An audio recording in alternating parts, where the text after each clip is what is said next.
The linoleum was cold against my cheek, and the first thing I tasted was pennies. Blood, I'd learn later, from where my own tooth had split the inside of my lip.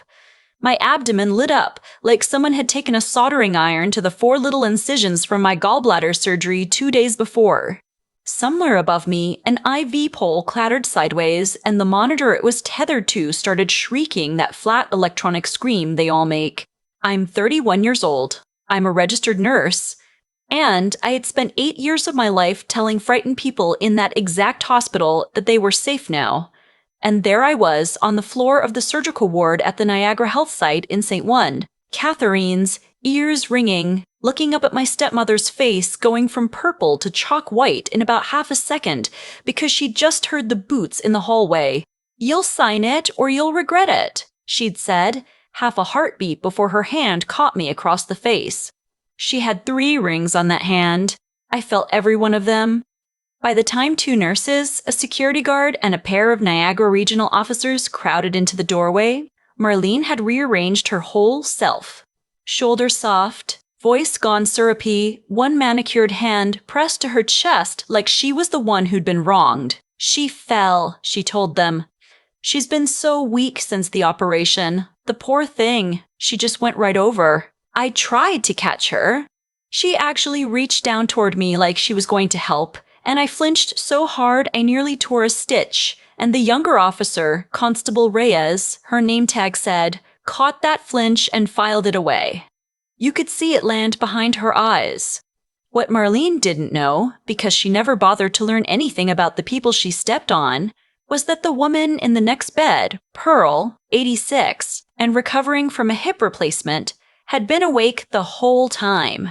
Pearl had pretended to doze through a lot of things in her life. Through a husband who drank, through 3 sons who only called at Christmas, but she was done pretending. She pressed her call button and kept pressing it, and when a nurse finally leaned in, she said, clear as a church bell, that woman struck this girl across the face and knocked her clean out of the bed. I watched her do it. Don't you dare write it down as a fall. They arrested Marlene right there. I want to say that plainly, because for a long time afterward, I'd hear people say they never arrest them. And I understand why people believe that. But it isn't always true. Reyes read Marlene her rights in the corridor, while a nurse helped me back into the bed. And another checked my incisions for bleeding, and Marlene's voice climbed higher and higher about misunderstandings and ungrateful children until the elevator doors closed on it. She was charged with assault. She was released the next day on an undertaking with conditions, one of which was no contact with me. That sounds like justice. I thought it was justice too, for about 4 hours, until I remembered that the no-contact order protected me and that she was going home that night to the one person it didn't protect at all. My father. Let me back up. Because nobody marries a predator on purpose. You marry the version they show you. My mother died of ovarian cancer when I was 24. It took 14 months, and most of who my father used to be. He was a retired millwright, a man who'd spent 30 years at a plant in Welland and could fix anything with a motor, and after she was gone, he just sort of powered down. He'd sit in the garage with a cup of Tim Hortons going cold beside him and not turn a wrench. I'd drive out from the city on Sundays, and the house would smell like a house where nobody opens the windows. I was working full shifts and grieving my own grief, and I let myself believe that the slow thaw was just time doing its work. Then he met Marlene at a community center euchre night in Thorold, about 2 years after Mom passed. She was somebody's +1, she said. New to the region, a widow herself, she told everyone, drawn to small-town Niagara for the quiet and the wine country. She drove a leased Lexus she talked about like she owned it outright. She wore good coats. She had this way of making my father feel like the most interesting man in the room, leaning in, laughing at the dry little jokes Mom used to roll her eyes at. Within a month, she was doing his grocery shopping. Within 3, she was driving him to his appointments. Within 6, they were married at City Hall, and I found out by text. I want to be honest about something because the people in the comments of these stories are always so quick to say, how did nobody see it? I saw it. I saw the red flags, a whole bunching of them.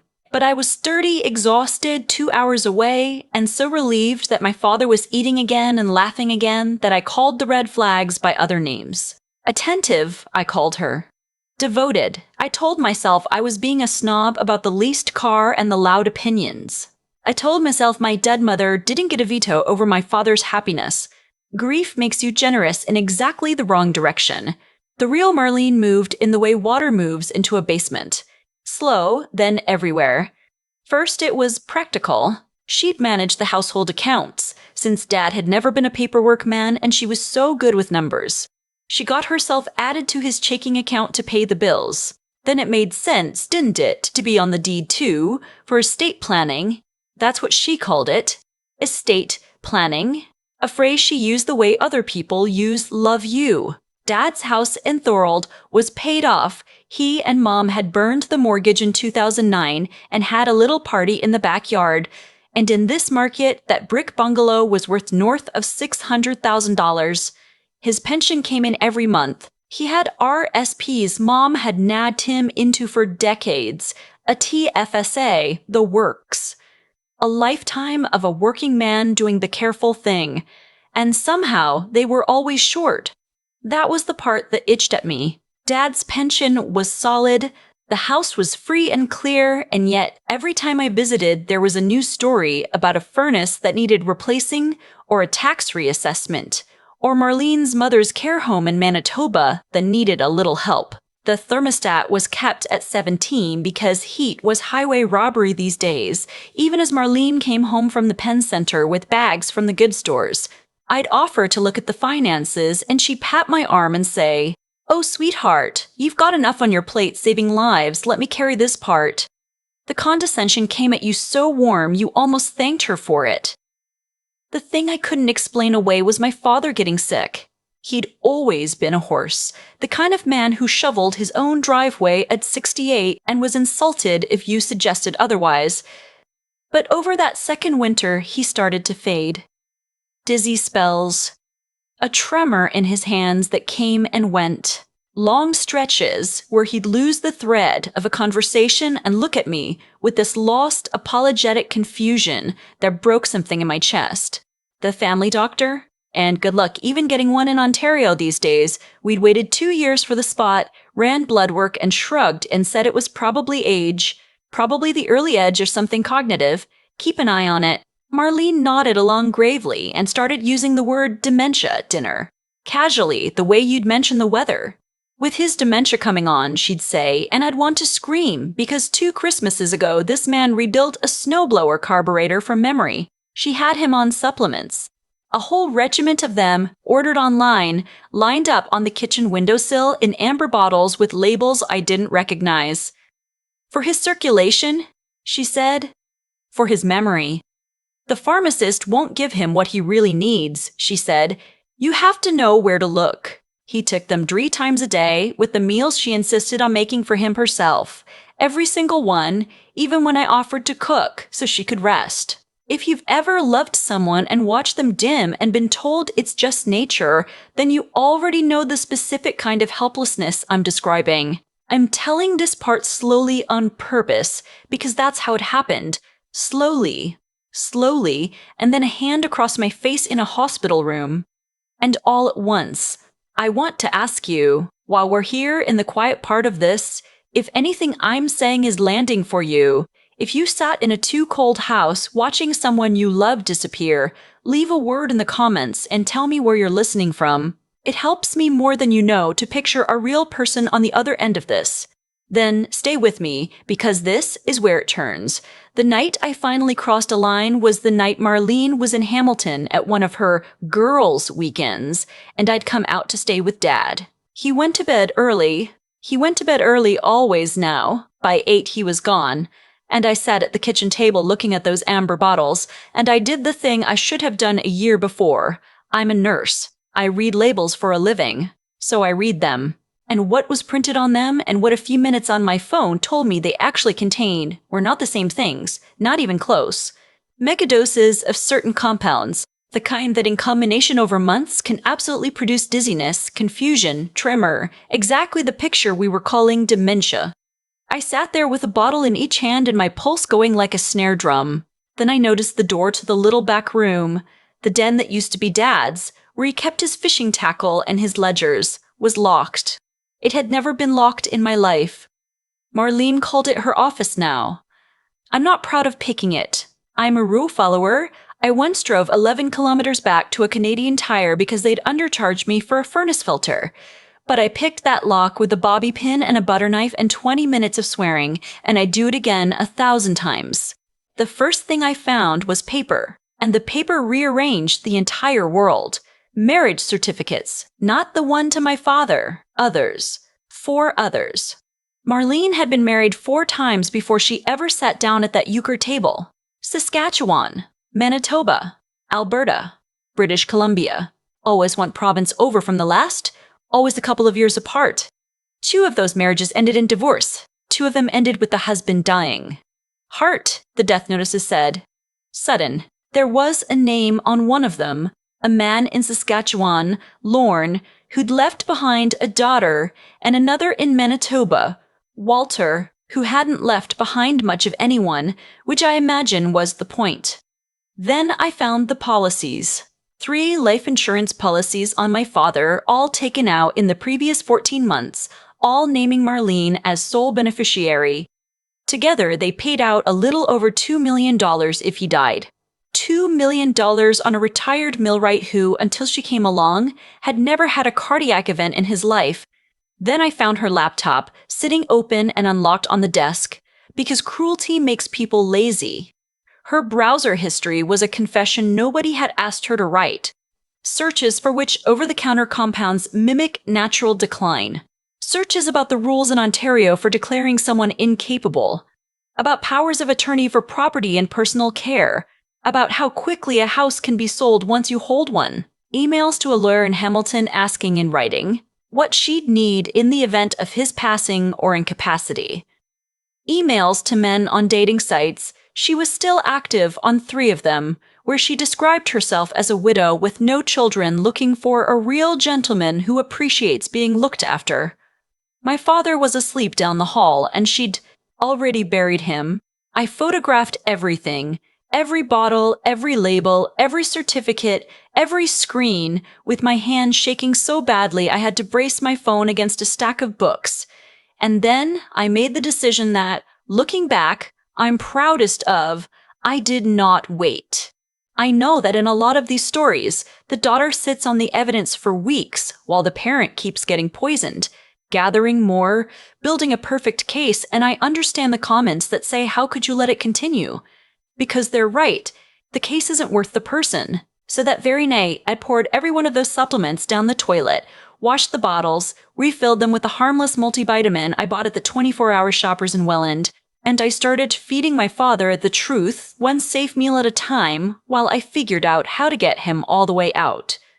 By morning, I'd already called 2 people. The first was the daughter from that Saskatchewan death notice. Frankie, her name was, and I found her in about 10 minutes because in 2026, we all leave footprints. I sent her 1 message, just Marlene's name and a photo. She wrote back in under an hour, "Oh my God." She found another one. Our first phone call lasted 3 hours, and most of it I spent with my hand over my mouth. Her dad, Lorne, the heart attack.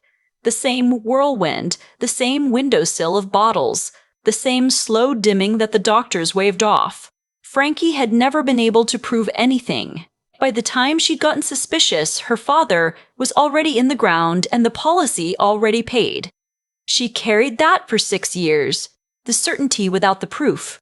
And when I called her, it was like handing a drowning person the edge of a dock. The second call was to the one ex-husband who'd survived.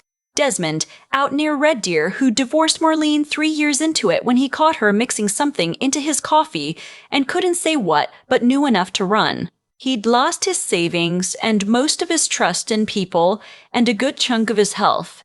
But he was alive, and he'd kept everything. Every receipt, every email, a banker's box of a marriage. Within a week, the 3 of us had a group chat going, and then there were 5 of us, and then there were more, and one night, Frankie typed, "We should give ourselves a name." and Desmond wrote back Marlene's leftovers, and we all laughed the kind of laugh that is crying right underneath it. Here's the part where it stops being just sad and starts being a case. My father, it turned out, curled. Tuesday nights at the club in Thorold, the one social thread Marlene had let him keep because it got him out of the house and made them look normal. And one of his oldest curling buddies was a barrel of a man everyone called Gus, who, it came out over coffee at the rink, had recently given Marlene $11,000.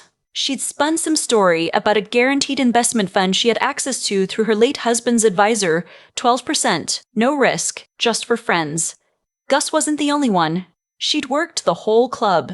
5 or 6 retired men who'd saved carefully their entire lives had handed her all together close to $90,000 on the strength of forged statements she printed at the library, and the money was simply gone. And this, finally, answered the question that had itched at me from the start.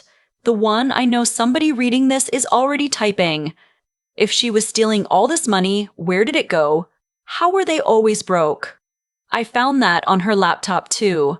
The Lexus was leased and 3 payments behind. The investments never existed, and there were withdrawals, hundreds of them, from the VLTs at 2 bars off the QEW and a casino in Niagara Falls. She wasn't a mastermind sitting on a fortune. She was a sick gambler feeding people's life savings into a machine that lit up and went ding, which is somehow both more pathetic and more dangerous, because a gambler always needs the next pile, and my father's house and my father's insurance were the biggest piles she'd ever sat down in front of.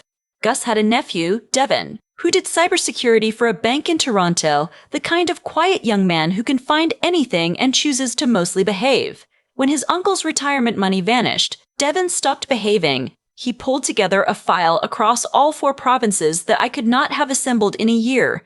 The pattern, the aliases, the recycled passwords, the same fake advisor's name in 3 different cities. He built the timeline. Frankie's father lined up exactly with one of the divorces lined up exactly with a new investment fund in a new town. It wasn't a coincidence. It was a route. A migration. She'd been doing this for the better part of 15 years. Meanwhile, I had to keep my own arrest. Sorry, her arrest, the one for slapping me, from blowing the whole thing up.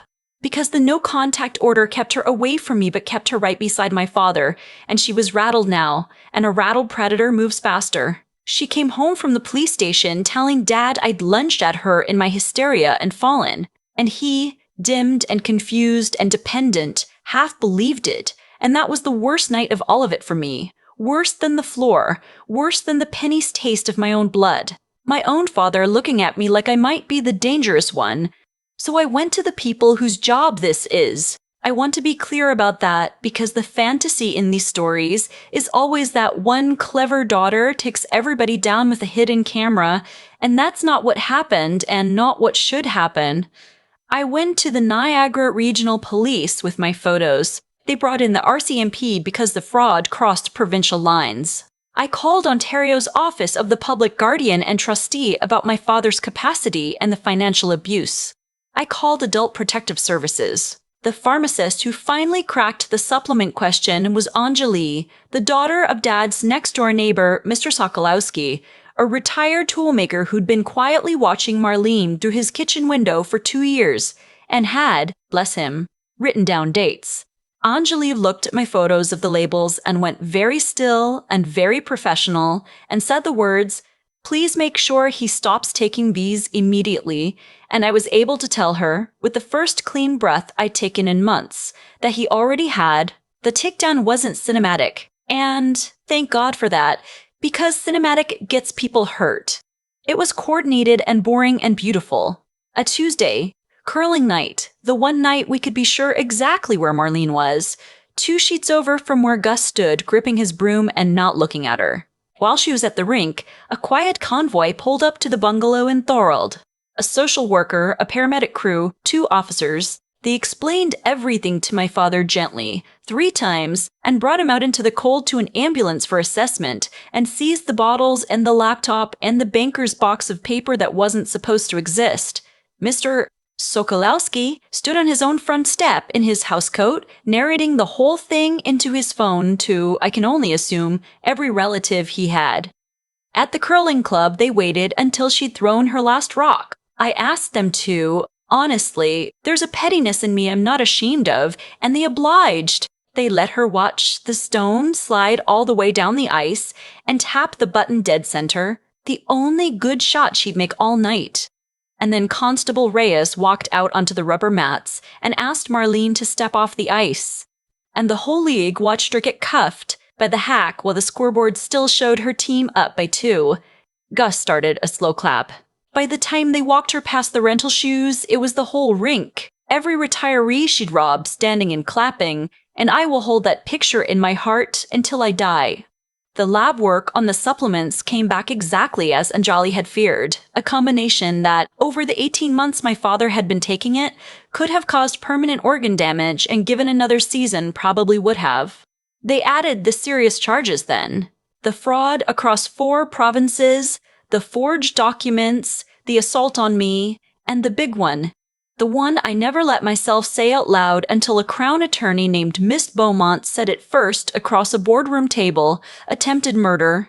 My father came back. That's the line I most want you to hear if you're sitting somewhere watching someone you love, dim and being told it's just nature. Within 3 weeks off her bottles, his color came back. His hand steadied, and one Sunday he looked up from the kitchen table, his table again, and finished a crossword clue out loud, smug as anything, the way he used to, and I had to go stand in the garage so he wouldn't see me cry. There was no dementia. There never had been. There was a woman with amber bottles and a gambling habit and a route across the country, and there was my father, a retired millwright from Welland who, it turned out, just needed somebody to stop poisoning him. The trial was almost an anticlimax, which is what you want from a trial. Ms. Beaumont laid the 4 provinces out like a map and walked the jury down the route, one town at a time. Desmond testified from the box, steady as a rock, about the coffee he'd been too smart to drink. Frankie testified about her father, and when she stepped down, she squeezed my hand on her way past the gallery. 2 strangers who weren't strangers anymore. Marlene's own lawyer tried, near the end, to argue she wasn't competent to have planned all this, which was a special kind of irony given how hard she'd worked to have my father declared the same. Justice Cormier wasn't moved. The jury was out for less than an afternoon. 11 years. The judge read the charges off like a grocery list, and when Marlene tried to stand and say she'd only ever wanted to take care of her family, the judge looked at her over the glasses and said that the only person she'd ever taken care of was herself, and that she hadn't even done that well. And the gavel came down, and somewhere behind me, Gus made a sound like a man watching the winning rock curl in. Dad got the house back, clean, the deed corrected, the leased Lexus repossessed off the driveway by a flatbed that, in a moment of cosmic generosity, arrived while a local reporter was standing on our lawn. The curling club voted to repay each other's losses out of a fund and named it, with the bone-dry humor of Niagara retirees, the Bonspiel Recovery Account. Mr. Sokolowski's dated notes ended up being some of the cleanest evidence in the whole file, and Anjali got a commendation from her pharmacy college for flagging it. Marlene's leftovers still has a group chat. We met in person last fall, all of us, at a diner in Brandon halfway between everybody, and Desmond ordered for the table, and Frankie laughed too loud, and we toasted with bad coffee that none of us, you understand, would ever again let anyone else pour.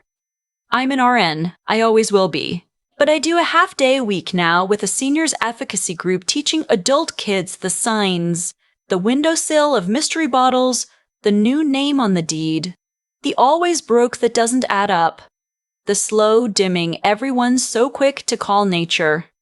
People think elder abuse is a stranger at the door. It's almost never a stranger. It came to my father's house in a good coat and won at euchre and made him laugh again, and the slap that knocked me to a hospital floor was the only loud thing she ever did. The rest of it was quiet, and the quiet is the part that nearly killed him. My father shovels his own driveway again. He's insulted if you suggest otherwise. And every Sunday, I drive out to Thorold and the windows are open and the house smells like a house where somebody lives, and Mr. Sokolowski waves from his step, and we sit at my mother's table and Dad pretends he doesn't notice me checking, just once, out of habit, that the windowsill is bare,